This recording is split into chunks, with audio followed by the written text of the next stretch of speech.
Sorry, my other cat had to get in on things then. Yeah, as I was saying, it was around that time that I also found out that I was type 1, not type 2.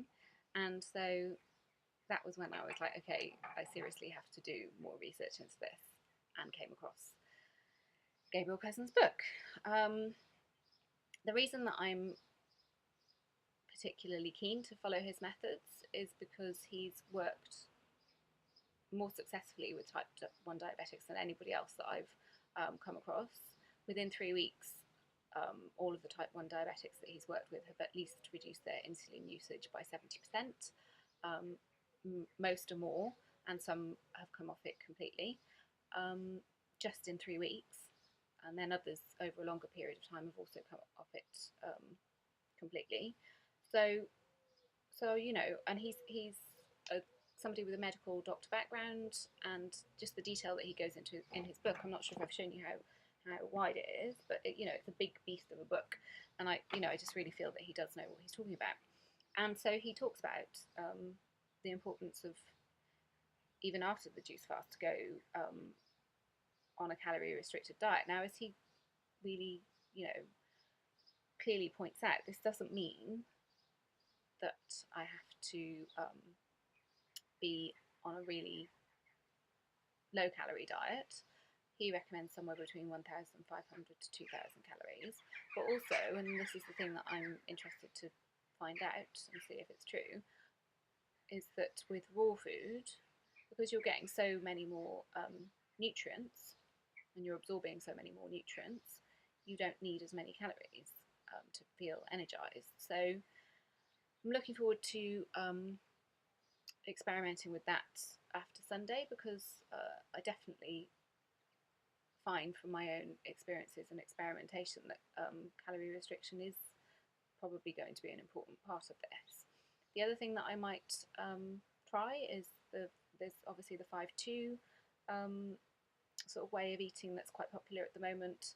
And if I find that on 1,500 to 2,000 calories, either my blood sugar is going higher or I haven't got enough energy, then I might try and do 5 days of 2,200 calories and 2 days of 500 calories, because now I know that I can do that.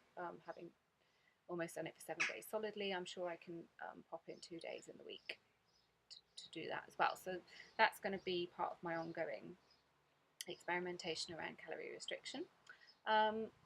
I've also read some really, really interesting stuff in his book about fat, because fat is quite often considered to be the enemy, especially in raw vegan diets. It's quite often, it's quite common to follow an 80-10-10 program. And again, just from my experiences so far, and also from reading Gabriel Cousens' book, there's an awful lot of evidence that suggests that, specifically, I'm not talking about people who don't have any conditions. That really might work for them, and I know it does work for lots of people, but for people with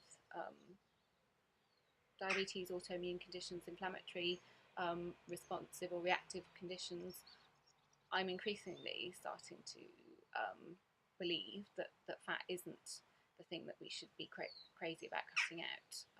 Again, because the time that I got my blood sugars into balance was when I was eating more fat than I think I ever have. So yeah, so I'm going to blog about that separately, because that's a whole other ball game, as they say. But yeah, I just wanted to share that with you, because I think I'm busy researching and watching loads and loads of videos on YouTube and just generally online, and books and articles, and etc, etc, etc. And so if somebody comes across this and this kind of helps them a bit, then that's great. I'm just sharing the love. That's not what I mean, but that'll do. Yeah, so that's it for today. As I said, I'm kind of excited, and there's lots and lots and lots more that I want to share with you, but I need to keep these relatively condensed. Okay, so have a great weekend, and I hope you found that interesting, and I'll speak to you soon. Take care, bye.